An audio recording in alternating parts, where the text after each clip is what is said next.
Welcome back to the David Kurten Show. I'm David Kurten here on today's News Talk TNT, and I'm really delighted to have with me today Ian Jarvis. I met Ian at an event in Wales, the event of the Free Libertarians, where I was giving a speech and he was giving a speech as well. A very, very informative and knowledgeable speech on 5G. Ian, I understand, has been working in the telecommunications industry for 30 years, so he's an expert on all things to do that and knows a lot of the physics behind things, as well as the things that we may generally talk about on social media. So, Ian, lovely to have you with me. Welcome to the show. Thank you, David. It's nice to see you. Can I just correct a little bit? Please I do. actually I'm worked sorry. in. No, it's okay. I worked in the IT business. I was Ah, initially a software writer, designer. This is going back to 1967, I might add, hmm. 1967, 68. And so I then went and spent most of my career as a systems analyst, Yeah. working on mostly very large systems actually through the government. Yeah. So that's the side I'm on, and I do actually have a degree in computing science, even dating back to Okay. 19 to Marvelous. Yeah. that sort of date, 1976, I think was my degree. So Excellent. there's a But lot. you talk, yeah, but you talk a lot and you go around the country talking about 5G, which I know is something that concerns a lot of people. And the first Mm. time I saw a 5G tower was in my hometown in 2019. I thought, what's that? This is something new. I had no idea what it was. But then it soon became apparent that these things were going up all around the country. And, to me, they looked horrible and ugly. That was the first thing. But then I started to become aware of the new types of radiation or the new frequencies of radiation that they were going to use. So, I mean, Ian, I'll just ask you a general question to start with. Is 5G safe, or is it something that we should be worried about? It is something we should be worried about. Every time you see a quote, either in writing or verbally, where they say there is no evidence, that what they always do is they put in a word like compelling. There is no Mm, compelling evidence that it is harmful. There is no significant evidence, convincing evidence. So they always have to put in that word. That tells me that they quite clearly know there is some evidence, and there is masses and masses of research, serious scientific research, as well as articles and news things as well. I mean, even in 2000 and no, in 1973, the US Navy Department of Science published a document which was simply a list of research articles up till then, mm, 2,300 in right. 1973. So, and the first early researches that showed that electromagnetic frequencies can break down the blood-brain barrier were as early as the early 70s, around Wow. about that time, and a little bit before that. Quite now, latterly famous scientist called Alan Frey was one of the Mm, first, and that has been reproduced even fairly recently. I'm trying to yeah. remember the scientist now, but more than one scientist have reproduced that. So yes, we Mm. should be worried, David. You're right, and they are ugly. And Yeah, they funnily are. enough, yeah, yeah, funnily enough, if you want to complain about one being put in your street, that is a very good argument against it. Mm, Um, yeah. Yeah, I mean, we're told that these things are going to be for our benefit, for our convenience, that we'll be able to stream movies, much faster, when you're driving in your car and so on. And then also going to set up all these wonderful connections so that you can control your home from your smartphone and all this kind of things. I mean, is this something that is going to be good for us, or is this just propaganda? Or is there a darker side to this as well? well, I think you're onto the right message here, David. Most people I talk to say, "Well, I don't need it any faster. I can't cope with it already." And why do you want to download a video in a few seconds when it's still going to take you 90 minutes to watch it? There's a sort of separation. The reason that I think that the speed and the low latency, which is a very fast response time, that's the phrase they use, low latency, is because they want it for other things, whoever they is, that the telecoms company, the governments, whatever. Every time you see something going up in the street, it's going to have sensors on it. Sensors for, yes, some very sensible ones, possibly for air monitoring can do that, but also face recognition recording, voice recording, things like that are gradually going up around the streets. The capability, they may not be doing them now. I don't know. My honest answer to that, and I really do mean don't know. I can make lots of guesses. And then there's things like AI, which needs a lot of processing power, and AI uses an awful lot more electricity power than just doing a normal search. I can't remember what the actual amount is, but if when they're putting this under the guise of saving the planet with the climate emergency, and the power usage is going to increase enormously. So that's another disadvantage. But yes, I think robotics, AI, and all what they're calling the Internet of Things, everything will be controllable by a Wi-Fi link. Let's talk about that. We'll have a quick break, and that is a big topic, the Internet of Things. Let's come back. We'll talk about that after this break. This is today's News Talk, TNT. Welcome back to the David Kurten Show. I'm David Kurten here on today's News Talk TNT, and I have Ian Jarvis with me, who is an expert on 5G, and we were just talking about this. There's so much to talk about because it's such a big topic, but you were beginning to explain to us what the Internet of Things is.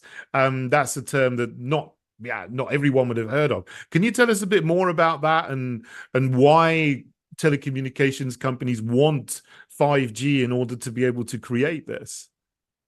Well, yeah, I think it starts really with the smart meters, because they're being introduced now and put on as many houses as they can persuade, because they will connect back to not the telecom company, but the gas or the electricity company. They don't have to send somebody out to check your meter, so it saves them money in that respect, and it also loses somebody a job, or lots of people a job. I was also reading about self-driving buses. Now our own government has put out a big document quite recently, actually. I think it was towards the end of last year. I was reading through it, and they are very proud of the fact that they want to have self-driving buses and taxis.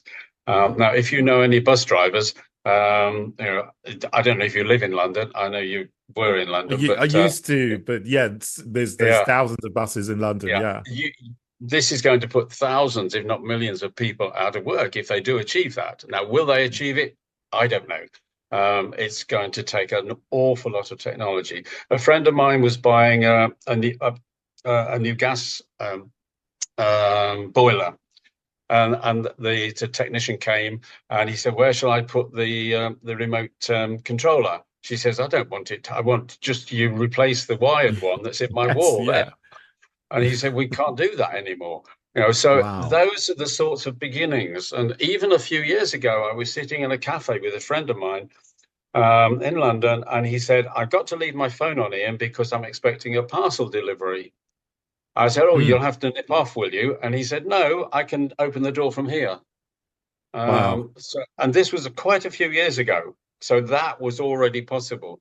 People driving home can use their smartphone to turn on their heating, for example, or turn it off, or check. That's the sort of thing that we are facing. So, and ultimately, so you won't even have to leave your house, of course. You can do everything. Like we are doing now. You can do this, but someone else can do this as well. And this is what some people have been worried about. And I've even heard stories where people have got smart meters and then the gas company or the electricity company have just turned off their electricity remotely, and you can't do anything about it. I think that's right. There was, it's either last year or the year before, when it was very hot in Central America, and people discovered they couldn't turn their their air conditioning sufficiently to keep them cool enough. Wow. Okay, you can argue they may have got used to it, and so we're turning it down too low. But when several people complained to the utility company, they were told, yes, we put a prevent on it, so it can't be turned down any more than we say. So yeah, all that centralized control will be possible, and even in the planning applications, you will know, David, that all the masts that are going up have to have planning applications under a special scheme. And there's a company that is involved in that called Clark Telecom, and they have written 5G is connected to the smart city agenda. So that's why it's so important for people. You know, we talk about low traffic neighborhoods.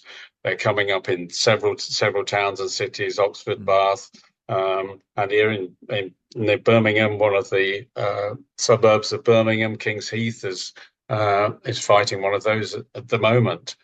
So they are being introduced, and those are the things that ultimately will be controlled through all this Internet of Things, and even self-driving cars, or autonomous vehicles, as they are sexily called. Yeah.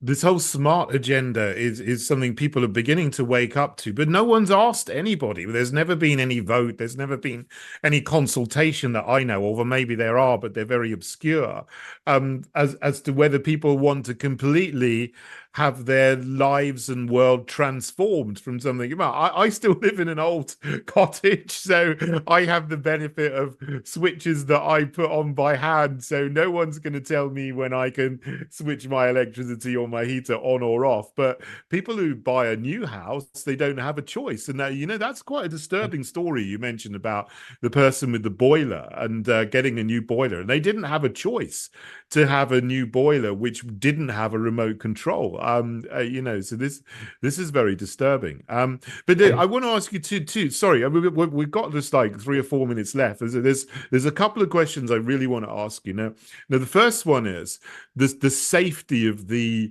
actual frequency of microwave radiation they use. Now I understand that they use new frequencies of radiation that have never been used before in mobile telephony, between 3 and 300 gigahertz.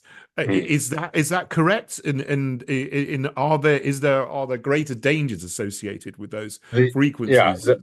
Okay. Well, at the moment, what most of them are being put out are in what they call the low band, which is overlapping with 4G. So that's, I think, in the UK now we are primarily using 2.4 gigahertz or around that area, which is your microwave oven as well, of course, and also round about 3.7 gigahertz frequencies. Your router is often can also beam out at, and not beam out, I won't use that word, radiate at 5 gigahertz, modern routers. Okay, so the frequency is important. When we get onto the Internet of Things and those things I've been talking about, yes, it goes up to the 20s and the 30s and the 40s gigahertz. Okay, now that's thousands of times higher frequency than we're seeing at the moment, and never been used in the public domain. There have been tests going on. There are certainly areas, I think a lot of the sports centers, sports stadiums, particularly in America, those huge, great sports stadiums are using it so that people can do about 3 or 4 things on their mobile phone all at the same time, and presumably watch the match as well. So yes, once we get to those very high levels, these are the ones that go not quite so far. But again, Nokia has said they will still go a mile, some of them above that level, which is different to what we're being told. And we really don't know. They have been used in the military, and lots of things come out of the military. Let's remember that. And they're not all quite bad. But what we do know is they have been used as crowd control in different ways in the military. Of course, we don't know everything about that because we're not told. But that's the sort of range. And the other thing is it's going to be a beam. So instead of radiating like the TV and the radio, or in a 360-degree circle, it's going to be an individual beam. So somebody makes a phone call, and the idea is that what they will have a beam onto their phone, and somebody else next to them maybe might also have a beam going to their phone. So it'll be beams going over the place. It's difficult to describe the beams. They call them collimated, which are parallel beams. That does sound quite frightening. I mean, that sounds like the energy is going to be far, far more focused and intense, which you may cause kind of problems as well. Ian, I would love to talk to you far more, because there's so many more things I want to talk to you about, particularly how you can fight these things. But we're out of time just for today. Thank you so much for coming on the show, Ian. I'd love to have you back on again, because I know when I heard you in Wales, you spoke for over an hour, but it was all really fantastic information. So I'd love to get that out to the people. Thank you for coming on the show. I'd be really pleased to come back again, and we can cover some more topics in detail, including what you were going to go onto, the applications for masks and things. Yeah. Absolutely. Thank you so much, Ian.